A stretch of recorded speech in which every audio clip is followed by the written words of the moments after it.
Messi receives the ball surrounded by 3 players. He barely has any room to move.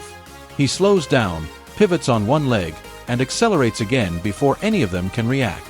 His body seems small compared to the defenders, but every time they try to take him down, his legs adjust his stance, absorb the contact, and keep him moving forward.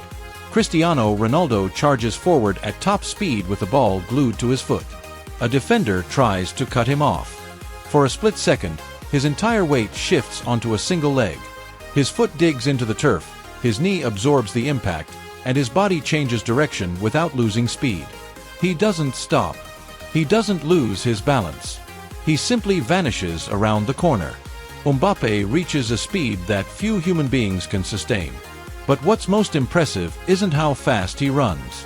What's truly extraordinary happens when he has to bring his entire body to a halt in just a few steps, change direction, and accelerate again as if inertia didn't exist. Vinicius can break in front of an opponent, fool him with a hip feint, and take off again in the opposite direction. Haaland can take a hit at full speed, withstand the contact, and keep moving forward without losing power. Most people, something that happens far from the stadiums, without an audience, without spotlights, and without cameras. Because a professional soccer player's legs aren't trained solely to push weight. They're trained to accelerate, brake, turn, jump, land, withstand impacts, and generate force on a single leg while the body is exhausted. A soccer player can burst forward from a standing start to reach a contested ball. He can cover 20 meters at top speed, and just when it seems he'll keep running, he must come to a stop in just 2 stereo ball.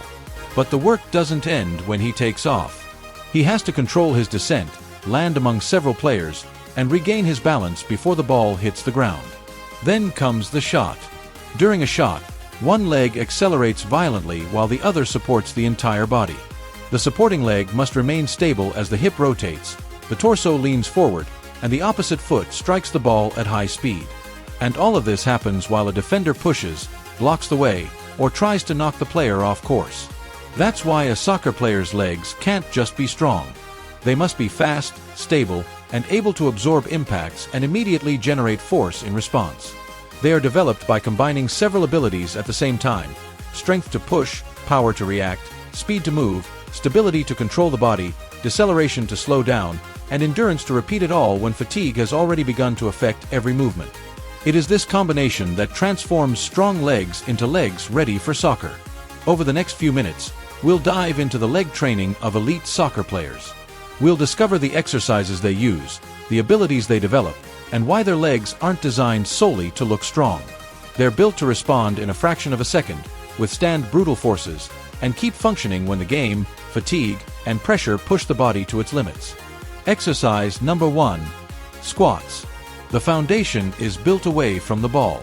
In a weight room, with a barbell on their back, the soccer player slowly lowers themselves as their knees bend, their hips move backward, and their core remains stable. For a few seconds, it all looks like a conventional exercise. But the goal isn't simply to lift more weight. The squat is used because it teaches the body to generate force from the ground. It strengthens the quadriceps, glutes, and the muscles that stabilize the hip and knee. Those same muscles are engaged every time a player accelerates, jumps, withstands contact, or tries to hold his position while another body pushes in the opposite direction. When the soccer player reaches the lowest point and stands back up, the legs must extend against high resistance. This pattern builds a reserve of strength. The greater that reserve, the smaller the percentage of effort the player will need to expend on every stride, every jump, and every collision. But here's an important distinction. The squat is essential, although it is not the most soccer-specific exercise. On the field, a player rarely pushes off with both legs positioned perfectly symmetrically. They do not receive a well-distributed vertical load on their shoulders, nor can they pause to adjust their feet before generating force. The squat builds the foundation. Later, other exercises will teach you how to apply that strength while running, braking, and changing direction. One of the best-known variations is the back squat. The barbell rests on the upper back and allows for the lifting of heavy loads. It is especially useful for developing overall strength in the quadriceps, glutes, and hips. It also requires the core to remain stable while the legs generate force. However, the position of the barbell can completely change the muscle stimulus. In the front squat, the load is placed in front of the body, resting on the shoulders. This forces the player to keep the torso more upright and tends to increase the involvement of the quadriceps. It also requires great stability in the abdomen and upper back. For some soccer players, this variation allows them to train with a more upright posture and reduce some of the load on the lower back. But it requires good mobility in the ankles, hips, wrists, and shoulders. If that mobility is lacking, the player may lose form before the legs receive the proper stimulus. Another common option is the hex bar. The soccer player positions themselves inside the bar and holds the handles on either side of their body. The load is closer to the center of gravity, and the movement combines elements of the squat and the deadlift. This position allows for the generation of a great deal of force using a relatively natural technique. It can also reduce trunk lean and facilitate a more explosive effort during the ascent. For this reason, the hex bar is often used when the goal is not just to lift weight, but to apply force quickly against the ground. And that intent matters. Two athletes can move exactly the same load but not be training the same quality. One might rise slowly, focused solely on completing the repetition. The other might try to accelerate the bar from the very start, even if the weight moves at a moderate speed. The second player is training the nervous system to generate force more quickly. In soccer, that difference can distinguish a player who takes too long to get going from one who generates force the moment his foot makes contact with the turf. For that reason, soccer players do not always work with maximum loads. In many sessions, they use moderate loads that they can move with control and explosive intent. The weight should be sufficient to stimulate strength, but not so heavy as to turn each repetition into a slow, exhausting, and technically unstable effort. The goal is not to demonstrate how much a player can lift in a single attempt. The goal is to improve the amount of force they can apply on the field without accumulating fatigue that would hinder training, speed, or the game. Exercise number 2. Bulgarian split squat and unilateral training. The Bulgarian split squat primarily strengthens the quadriceps and glutes, but its true value lies in the way it integrates the foot, ankle, knee, hip, and core into a single movement. The front leg should generate almost all of the force. The foot must remain firmly planted on the ground. The knee should follow a stable path. The hip must prevent the body from leaning or twisting. And the torso must remain under control as the load descends. This is especially important because most people do not use both legs in the same way. A past ankle injury can cause the body to shift more weight to the opposite side. Knee discomfort can change the way you run. Even years of kicking the ball with the same leg can create differences in strength, mobility, and stability. In a bilateral exercise, these differences may go unnoticed. A player might complete a heavy squat while one leg pushes harder and the other simply follows along. The bar goes up, the rep looks correct, and the number recorded gives the impression that both legs are working at the same level. But that's not always the case. The dominant leg may take on a greater share of the effort without the athlete noticing. The weaker leg is protected by the coordinated movement and is never forced to generate all the force it should. Over time, that compensation can become more pronounced. The strong side continues to improve because it receives more load. The weak side lags behind because it always finds a way to avoid maximum effort. Unilateral training breaks that pattern. When a soccer player performs a Bulgarian split squat, a lunge, or a step up, each leg has to execute the movement on its own. It can no longer silently shift the workload to the opposite side. The difference is immediately apparent. The Bulgarian split squat can be modified depending on the goal. With the torso more upright and the front foot slightly closer, the quadriceps are engaged more. This position can be useful when aiming to improve knee extension and force production in actions such as jumping or accelerating. With a slight forward lean of the torso and a slightly longer stride, the glutes and hips are engaged more. This variation more closely mimics the leaning positions that occur during sprints and changes of direction. The weight can also be positioned in different ways. Holding dumbbells on both sides of the body allows you to maintain a natural posture and promote stability.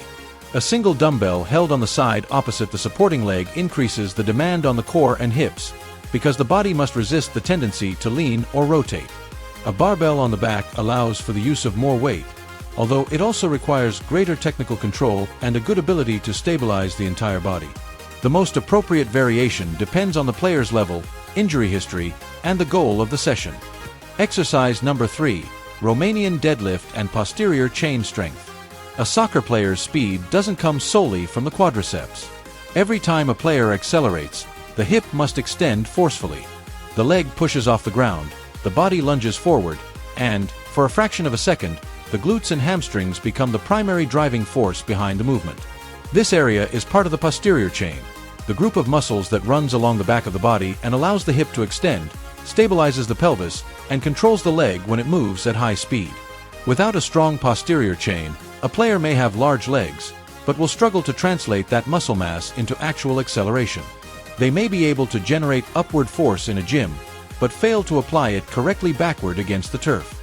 And in a sprint, that difference changes everything. When the foot makes contact with the ground, the player has very little time to generate momentum.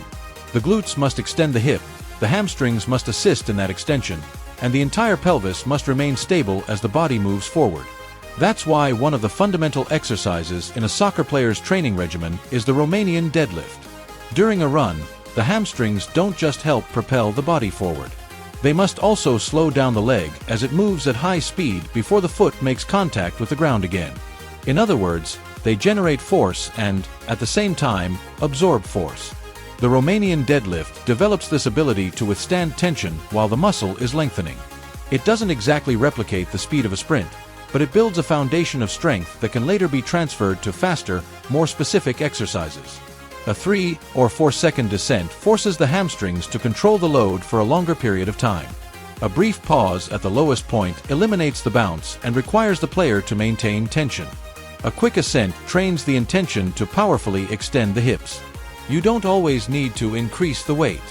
In many cases, improving control and execution speed provides more value than adding weight plates to a technically flawed repetition. Another widely used variation is the deadlift with a hexagonal bar. In this exercise, the player stands inside a hexagonal bar and holds the handles on either side of the body. The load is closer to the athlete's center of gravity, which allows the torso to remain relatively vertical and combines knee extension with a powerful hip extension. This position is often easier to master than the conventional deadlift and allows for lifting heavy loads with solid technique. But its main advantage for soccer isn't just about lifting heavy weights.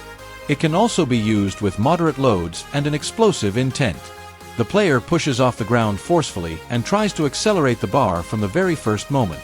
Some programs even incorporate small jumps with a hexagonal bar and light loads, always under supervision and with highly controlled technique. In this variation, the goal shifts from maximum strength to power. The hip thrust works hip extension from a different position. Unlike the Romanian deadlift, where the greatest tension occurs when the hips are flexed and the hamstrings are stretched, in the hip thrust the greatest demand is concentrated near full extension. For this reason, both exercises can complement each other. The Romanian deadlift strengthens the posterior chain in more stretched positions. The hip thrust develops the ability to fully extend the hips with force. However, the hip thrust must also be performed with control. The lift should not be performed by excessively arching the lower back. The movement should end when the hips are fully extended and the glutes are contracted, not when the player manages to lift a few more centimeters at the expense of losing proper ribcage and pelvic alignment. Exercise number 4. Nordic curl to protect the hamstrings. The player kneels on a padded surface. Their ankles are fully secured under a support, a bar, or a partner's hands. They keep their hips extended, their core tight, and a straight line from their knees to their head. Then they begin to lean forward. At first, the body barely moves. The hamstrings tense strongly to prevent the player from falling. Each centimeter requires more control than the last. The soccer player tries to keep the torso and thighs aligned while gravity pulls his entire body toward the ground. There comes a point when the tension becomes too great. The hamstrings can no longer control the descent, and the player must extend his hands to break the fall. That movement is the Nordic curl, and it's one of the toughest, most recognizable, and most representative exercises in soccer fitness training. To understand why it's so important, you have to observe what happens during a sprint. When a soccer player runs at top speed, the leg goes through different phases. After leaving the ground, it moves rapidly in front of the body. The knee begins to extend, and the lower leg moves forward at tremendous speed. But before the foot makes contact with the turf again, that movement must be slowed down. The hamstrings activate intensely to decelerate the leg, control knee extension, and prepare for the next step. They are not shortening to produce a simple movement. They are generating force while lengthening. That is an eccentric contraction, and it occurs precisely during one of the most demanding phases of the sprint. The faster the player moves, the faster the leg travels, and the more force the hamstrings need to generate to stop it. The margin for error is reduced. The muscle must withstand very high tension in a stretched position for a fraction of a second. If the tissue's capacity is less than the force it receives, an injury can occur. That's why hamstring tears occur so frequently during intense accelerations, sprints at top speed, or movements in which the player tries to reach a ball with a long stride. The Nordic curl prepares the muscle for part of that demand. It doesn't exactly replicate a sprint. The movement is slower, the body remains on one knee, and there isn't the same level of coordination or speed. But it develops a fundamental quality: the ability to generate a large amount of eccentric force while the hamstrings are lengthening. The soccer player learns to resist the fall. Each repetition forces the muscle to absorb a load that attempts to extend the knee. The greater the control, the further they can lean forward before placing their hands on the ground. Exercise number 5. Jumps and plyometrics. A soccer player can improve their squat, strengthen their glutes, and develop hamstrings capable of withstanding heavy loads. However, during a game, they don't have several seconds to use that force. In that instant, it's not the player who can generate the most force slowly who wins. The winner is the one capable of unleashing a great deal of force before the opponent completes their first movement. That ability is called power. Force represents how much a soccer player can push. Power determines how quickly they can do it. And to transform the strength built in the gym into explosive action on the field, soccer players use jumps and plyometrics. At first glance, jumping seems like a simple action. The player bends their legs, pushes off the ground, and lifts their body. But within that movement, an extremely rapid sequence takes place. The ankles, knees, and hips bend to load the body. The muscles and tendons store energy for an instant. Then, the 3 joints extend in a coordinated manner and release that energy against the ground. The body rises because the legs have managed to generate a great deal of force in a very short amount of time. That same pattern occurs when a forward jumps to head across, when a winger takes his first step to get past a defender, when a goalkeeper dives to one side, or when a player changes direction and needs to move again before the opponent regains their balance. That's why plyometrics isn't just used to jump higher. It's used to teach the body to react faster. One of the best-known exercises is the box jump. The soccer player stands in front of a stable platform. He slightly bends his hips and knees, brings his arms back, and pushes off the ground forcefully to jump. During the jump, they tuck their legs and land on the platform. The box allows players to practice an explosive movement while reducing the drop distance, because the player lands on a platform higher than the ground. This can reduce the impact of the landing compared to a vertical jump that ends at the same height from which it began. But the goal is not to use the highest possible box. When the platform is too high, the exercise changes. The player stops jumping higher and simply begins to bring their knees toward their chest to place their feet on the edge. The height of the box may seem impressive, but it doesn't always reflect greater power. A good box jump should demonstrate a rapid extension of the ankles, knees, and hips. The body rises decisively, and the feet land with enough space to be fully supported. Vertical jumps work on the same ability without using an elevated surface. The soccer player starts from the ground, quickly drives off with his legs, and jumps, trying to reach the greatest possible height. They can do this with the help of their arms, mimicking a natural movement, or with their hands placed on their waist to limit arm involvement and focus the effort on the legs. Horizontal jumps direct that force forward.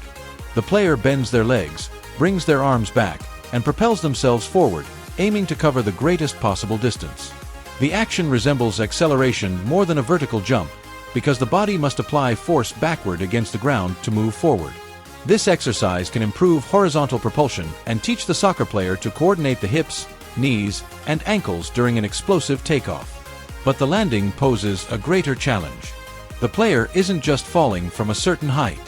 They're also coming in with horizontal speed that must be slowed down. The feet make contact with the ground, the knees bend, and the hips shift backward to absorb the movement. If the torso continues moving forward unchecked, the player may lose their balance. Exercise number 6. sprints and accelerations. Squats have built a foundation. Deadlifts have strengthened the posterior chain. Jumps have taught the body to generate force quickly. Now that force must be generated while the player is running. Because no barbell exercise can fully replicate the moment when the foot strikes the grass, the body leans forward, and every muscle must coordinate to propel the player forward in the shortest possible time. On the field, the player lines up behind a line. He leans his body slightly forward, fixes his gaze ahead, and waits for the signal. For a moment, he remains motionless. Then he takes off. The front foot pushes the grass backward. The torso lunges forward. The arms swing vigorously, and the legs take short, powerful strides as the body begins to gain speed. The first few meters bear no resemblance to the sprint that follows. The soccer player is not yet upright. He maintains a pronounced forward lean and tries to apply as much force as possible backward against the ground. That is the acceleration phase.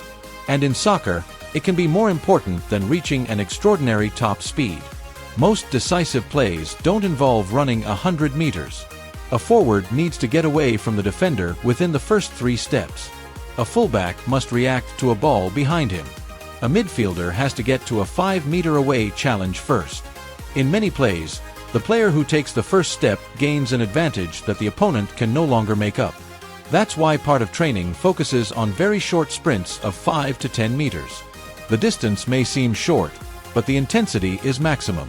The goal is to generate as much power as possible from the very first step.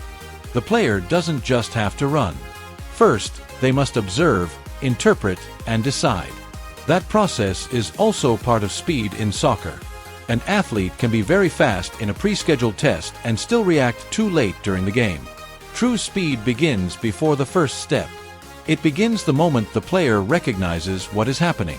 To increase the force applied during the first few meters, resistance sprints are also used. One of the most common tools is the sled. The soccer player attaches to it using a belt or harness. Behind the player are several discs resting on a metal frame that glides across the grass. When the player starts running, the sled tries to hold him back. Each step requires more force. The player must push off the ground with intensity to overcome the resistance and continue moving forward. The sled accentuates the forward-leaning position during acceleration. It forces the player to extend the hips further, increase horizontal force, and maintain a powerful arm action. With the right load, it can help the soccer player understand the sensation of pushing the ground backward. But the weight must be selected according to the objective. Light or moderate resistance allows the player to maintain mechanics relatively similar to those of a free sprint. Speed decreases, but the pattern remains recognizable.